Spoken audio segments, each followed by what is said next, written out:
সুপ্রিয় দর্শকবৃন্দ, শুভেচ্ছা, স্বাগতম। 70 দশকে ঢাকা টেলিভিশনের তিনি একজন অত্যন্ত জনপ্রিয় অভিনেতা। স্বাধীনতা পরবর্তী বাংলাদেশে তিনি একজন খল চরিত্রের নায়ক হিসেবে আমাদের দেশে সুপরিচিত হন। তিনি অভিনেতা, তিনি পরিচালক, তিনি প্রযোজক। আমরা বলছি আমাদের অতি প্রিয় একজন শিল্পী বাবরের কথা। অভিনেতা, পরিচালক বাবরকে নিয়ে শুরু হচ্ছে আমাদের আজকের অনুষ্ঠান আমার ছবি। আমার ছবি, চলমান জীবনের ছবি। আমার ছবি বলে তাদের কথা, মূর্ত করেন যারা মনের কথা, তারাই বলেন কথা আমার ছবিতে। বিনোদিত হই যাদের ভাবনাতে, প্রিয় মুখ, প্রিয় ছবি, তাই নিয়ে আমার ছবি।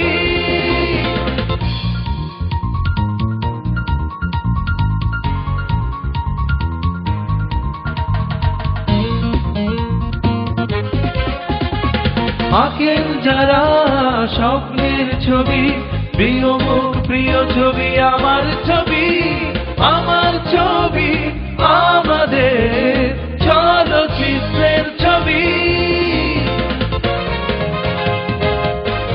1973 সাল মুক্তি পেল জহিরুল হক পরিচালিত রংবাজ ছবিটি। এই ছবির মাধ্যমে আমরা পেলাম এক নতুন মুখ, অভিনেতা বাবরকে। আমাদের আজকের অতিথি, কেমন আছেন? জি ভালো। সেই অনেকদিন আগের কথা জানতে চাইবো, চলচ্চিত্রে কি করে এলেন? আমি 1958 সন থেকে রেডিওতে অভিনয় করতাম। খেলাঘর বলে একটা অনুষ্ঠান হতো, বেগম সুফিয়া কামাল ওটা পরিচালনা করতেন। তখন থেকে এনলিস্টেড আর্টিস্ট আমি রেডিওর। তারপরে 1967 সনে টেলিভিশনে আসি। তারপর 71 সনে মুক্তিযুদ্ধে যাওয়ার পর, ওখান থেকে ফিরে আসার পর আমি রেগুলার টেলিভিশনে নাটক করি। ওখান থেকে আমাকে আমজাদ হোসেন সাহেব নিয়ে এলেন, ওনার তৎকালীন স্বাধীনতা যুদ্ধের উপরে ছবিটি, বাংলার মুখ ছায়াছবি। তো আমার জীবনের প্রথম ক্যামেরার সামনে আমি দাঁড়াই 1972 সনের 21শে ফেব্রুয়ারি শহীদ মিনারে। তারপর যখন এফডিসিতে শুটিং করছি সেটে, তখন একদিন রাজাক ভাই আমার শুটিং দেখেন। তখন ওদের রংবাজ ছবি শুটিং শুরু হয়ে গেছে অলরেডি। তখন একটা ভিলেনের প্রয়োজন। শুটিং এর আগের দিন ক্যামেরাম্যান সিরাজ ভাই আর প্রযোজক মজনু ভাই এনারা দুজন এলেন। সিরাজ ভাই আমাকে বললেন যে চলেন, নিয়ে এলো মালিবাগ অফিসে। রাজাক ভাইয়ের সাথে কথা হলো। তখন তো আর চরিত্র কি, ভিলেন কি আর হিরো কি, এটা বাছাই করার মতো অবস্থা ছিল না। এনিওয়ে বললো যে কালকেই শুটিং। কালকে শুটিং? হ্যাঁ, কালকে সন্ধ্যায় এই মালিবাগ মোড়েই একটা মারামারি দৃশ্য হবে। জসিম ফাইট ডিরেক্টর, ও আমার বন্ধু। এনে শুটিং করতে আসলাম আমরা। কি কারণে সেদিন সেখানে কারফিউ দেওয়া হলো, মানে অল ওভার ঢাকা কারফিউ দেওয়া হলো। রাজাক ভাই বললো যে না, শুটিং তো অফ করা যাবে না। টোটাল প্যাক আপ করে আমরা চলে গেলাম এফডিসিতে, টোটাল ইউনিট নিয়ে। ওখানে হোল নাইট শুটিং করলাম। তারপর রাজাক ভাই হ্যাভি প্লিজ। তারপর থেকে এই যে ভিলেন চরিত্র, তারপর বুঝতে পারলাম যে what is villain, what is hero. শুনলাম আজকাল তুই খুব রংবাজি করছিস। তোর কাছে কপিও দিতে হবে নাকি? আলবাত তুমি মহাজন সাহেবকে তুই কি বলেছিস? চোখ রাঙাচ্ছিস কেন? ও সালা ব্ল্যাক মার্কেটিং করবে, বকরা দেবে না। রংবাজের মাধ্যমে তার আত্মপ্রকাশ এবং এগিয়ে চলার শুরু। 1973 সালে মুক্তি পেল বাবর অভিনীত আরো দুটি ছবি, মহিউদ্দিন পরিচালিত দুরন্ত দুর্বার এবং কবির আনোয়ার পরিচালিত স্লোগান। সুজন কিন্তু স্যার দিন দিন পাকা নেতা বনে যাচ্ছে। আসাদ, ওই আসাদ ওর পেছনে লেগেছে। টেম্পোরারি চাকরি, আমি আগেও বলেছি, এখনো বলছি স্যার, ওকে বরখাস্ত করুন, নয়তো পরে বিপদে পড়বো। ওইসব ইউনিয়ন ফিউনিয়নের ব্যাপারে সবকিছু সেই কাজ করছে। 1974 সাল মুক্তি পেল দর্শক পাগল করা ছবি রুহুল আমিনের বেঈমান। একটি গুরুত্বপূর্ণ চরিত্রে অভিনয় করলেন আমাদের আজকের অতিথি বাবর। বেঈমানের সেই চরিত্রটি সম্পর্কে আমাদের কিছু বলুন।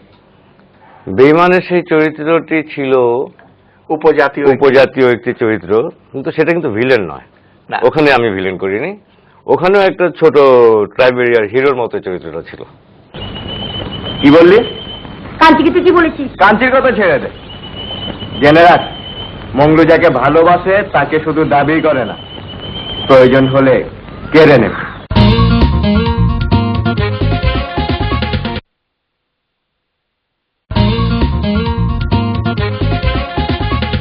1975 সাল মুক্তি পেল রহিম নওয়াজ পরিচালিত আপনজন ছবিটি। ছবিতে অভিনয় করলেন প্রিয় অভিনেতা বাবর। 1976 সাল মুক্তি পেল আলমগীর কুমকুমের জনপ্রিয় ছবি, ছবির নাম গুন্ডা।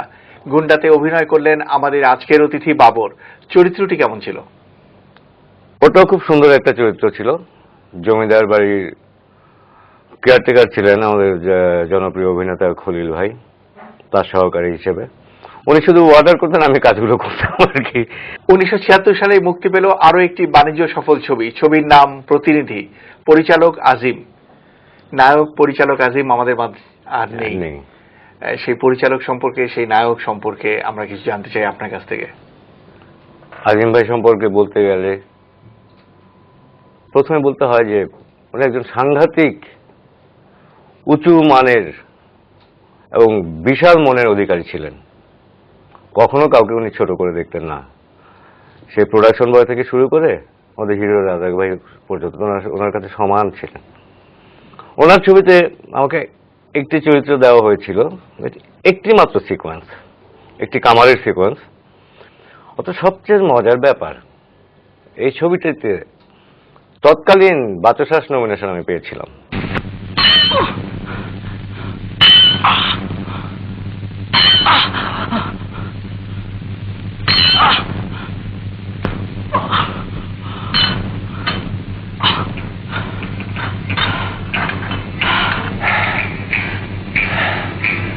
নন্দিত পরিচালক দিলীপ বিশ্বাস 1978 সালে তৈরি করলেন আসামি।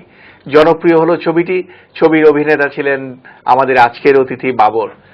দিলীপ দা অত্যন্ত কুশলী অভিনেতা এবং আমাদের অত্যন্ত প্রিয় একজন পরিচালক।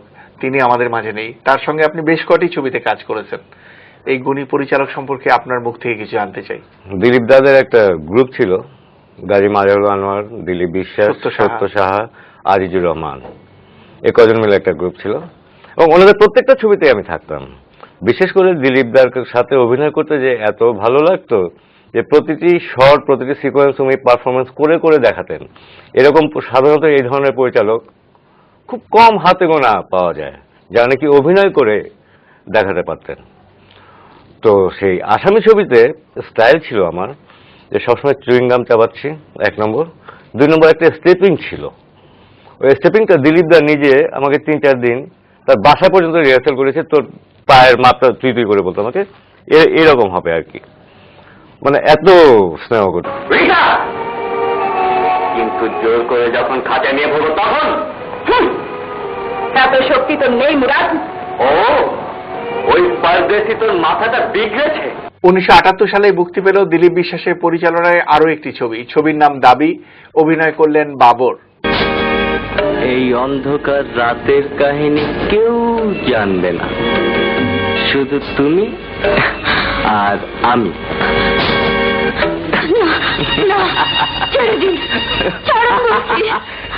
1978 সাল মুক্তি পেল আমাদের চলচ্চিত্রের একটি উল্লেখযোগ্য ছবি, ছবির নাম সারেং বউ। পরিচালক আব্দুল্লাহ আল মামুন। এখানে একটি অত্যন্ত মিষ্টি মধুর চরিত্রে অভিনয় করলেন আমাদের আজকের অতিথি বাবর। সিরিয় কমেডি একটি চরিত্র। সেই চরিত্র সম্পর্কে কিছু বলুন। মরহুম জওহর ভাই আমার বাবার চরিত্র করছিলেন। আমাকে আমার বাবা যখন জিজ্ঞেস করছে যে তোর সাথে সারেং বউয়ের বিয়ে ঠিক করা হয়েছে, তুই কি রাজি? তখন আমি অনেকক্ষণ মৌন থেকে তারপর বললাম আপত্তি নাই। আপত্তি নেই। তো এই ডায়লগ শুধু আপত্তি নেই, এই সংলাপটা যে এত জনপ্রিয় হয়েছিল এ কল্পনার অতীত। তাও করবার রাজি? করবার আলী কে হুতা দেরি করো কে? কই আসলাম? আমার আপত্তি নাই, আমি রাজি। আলহামদুলিল্লাহ। 1980 সালে অভিনেতা বাবর বেশ কটি ছবিতে অভিনয় করেন। তার মধ্যে একটি নজমুল হুদা মিন্টুর সংঘর্ষ, অন্যটি শেখ নজরুল ইসলাম পরিচালিত নাগিন। ফিরিয়ে দেবার জন্য তো রমজান কিছু দেয় না। আমার আংটি দিয়ে দে, নইলে ভালো হবে না বলছি। থাম, মাস্টার চাস্তে পথ থেকে সরে আয়। মনে রাখিস, দুদিন পরে কমের সর্দার হব আমি, আর তুই হবি আমার রানী। 80 সালেই মুক্তি পেল আজিজুর রহমান বুলি পরিচালিত শেষ উত্তর ছবিটি অভিনয় করেছেন আমাদের আজকের অতিথি বাবর। শেষ উত্তরে আপনার চরিত্রটি কেমন ছিল? খুব সুন্দর একটি চরিত্র ছিল। তো ওটাতে অভিনয় করতে যে মজাটা আমি পেয়েছি, যে দুইজন নায়কের সাথে দুই দিকে দুই ধরনের ট্রিটমেন্ট চলছিল আর কি। তো আমাকে একই চরিত্র থেকে দু ধরনের অভিনয় করতে হয়েছে। তরে পাওয়ার লাইগা আমি এই সালাম রহমানের সংসারটারে বরবাদ করছি। তোর মন যাতে গলে এর লেগে সতী বইয়ের নামে আমি মিথ্যা বদনাম ছড়াইছি, মালিকের জড়ায় কুৎসা রটাইছি। এই তুই কি কইতেছস সালাম? বিশ্বাস কর রানী, বিশ্বাস কর। রহমান তরে সবসময় আগলায় রাখে দেখা হিংসায় আমি জৈলাপুরা ছারখার হয়ে যাইতাম।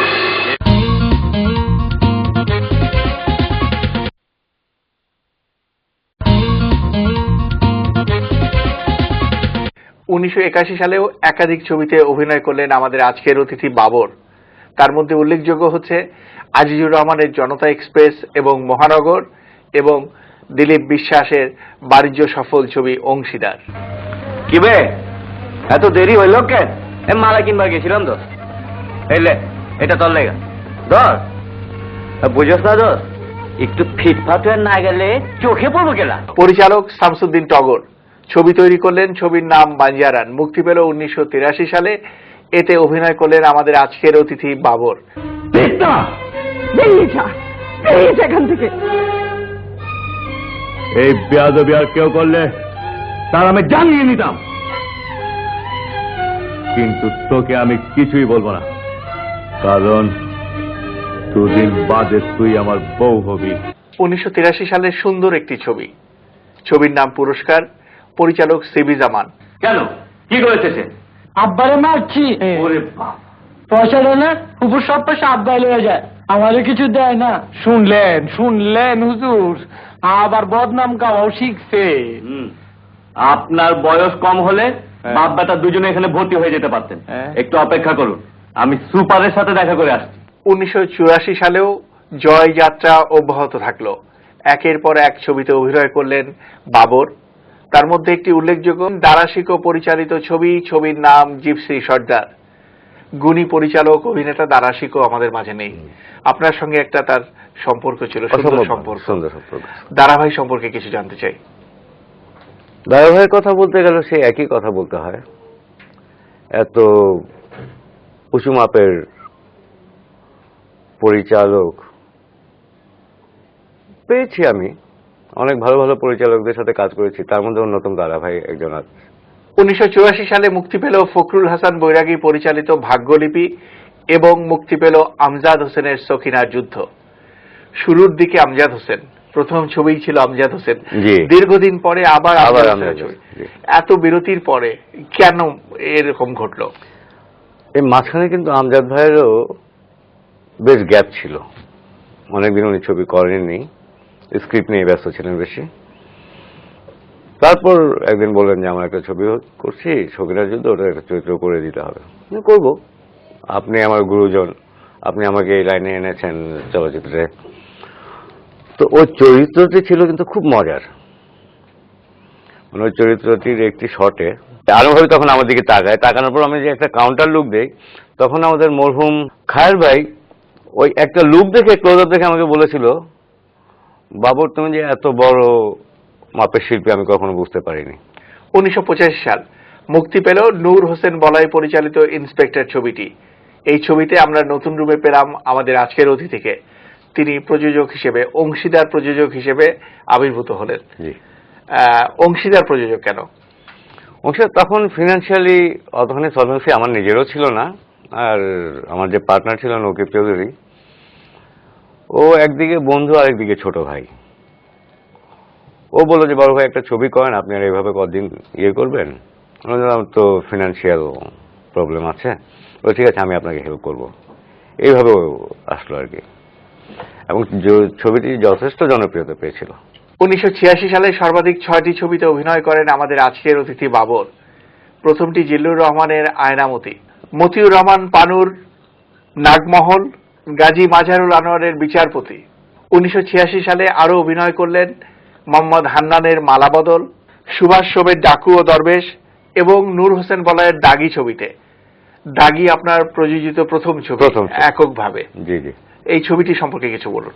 তখন দত্ত কা রিস্তা সুনীল দত্তের, তখন পুরো বাংলাদেশ কাঁপিয়ে চলছে। ঢাকায় তাকে ডেট দেওয়া হয়েছে।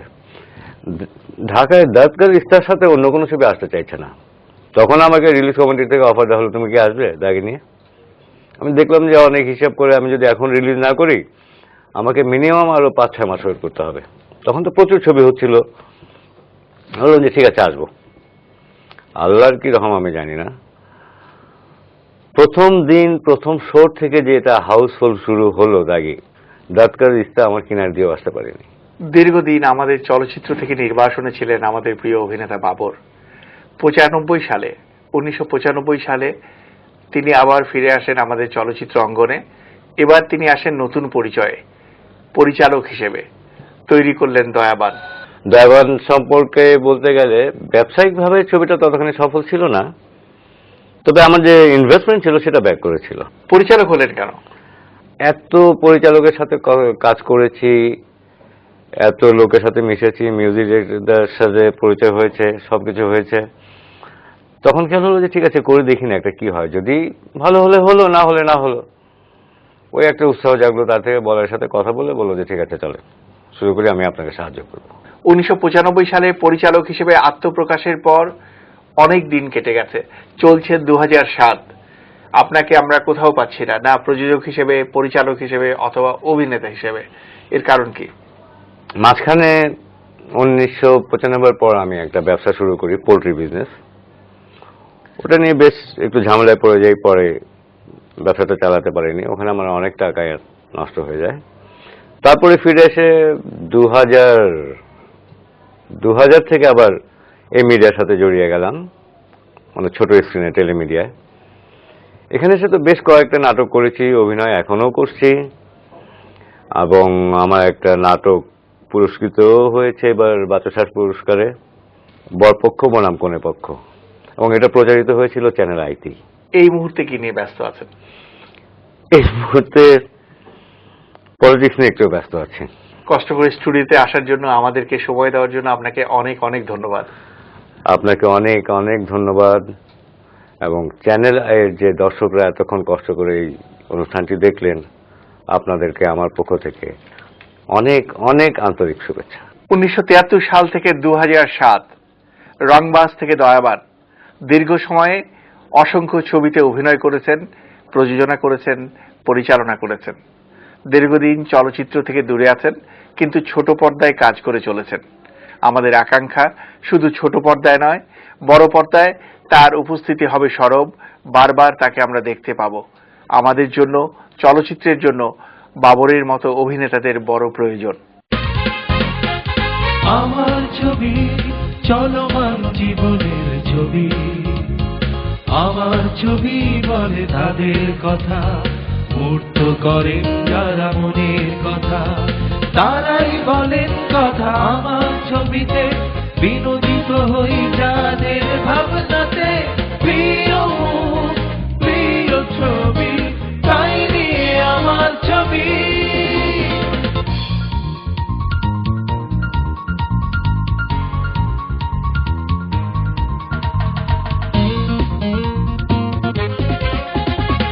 আঁকেন যারা স্বপ্নের ছবি, প্রিয় মুখ প্রিয় ছবি, আমার ছবি, আমার ছবি, আমাদের